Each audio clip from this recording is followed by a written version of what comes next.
Ratusan hewan ternak milik warga di Kabupaten Aceh Utara tertular penyakit mulut dan kuku atau PMK.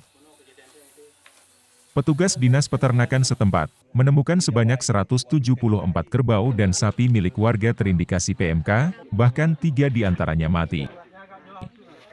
Petugas terus melakukan pengobatan untuk mengantisipasi penularan. Sekretaris Dinas Peternakan dan Kesehatan Hewan Kabupaten Aceh Utara, Muzakir Anwar, mengatakan cepatnya penyebaran PMK ini akibat pakan dan banyaknya sapi yang berkeliaran. Yang terbanyak di Losukun 75 kasus. Ya Allah, di Sawang Kuta Makmur 23. Losukun paling banyak 75 kasus sampai jam 18 kemarin sore.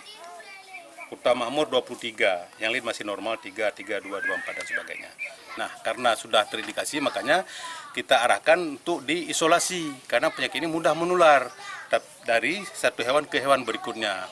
Dia bisa jadi lewat air liur, lewat udara, lewat campuran pakan, lewat terkontaminasinya air minum. Yang paling penting dipahami bahwa ini penyakit bisa disembuhkan. Dia masa inkubasinya 14 hari dia punya virus, inkubasi itu dalam tubuh hewan 14 hari. Jadi setelah 14 hari itu dia akan sembuh dengan catatan kita obatin dia. Menindaklanjuti segera. Kondisi ini juga membuat petugas kewalahan dalam pengobatan sapi yang terindikasi PMK.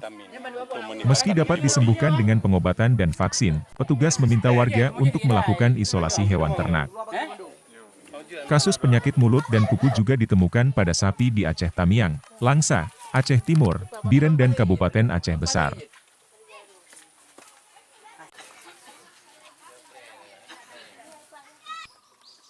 Dari Aceh Utara, Tim Liputan Aceh Video.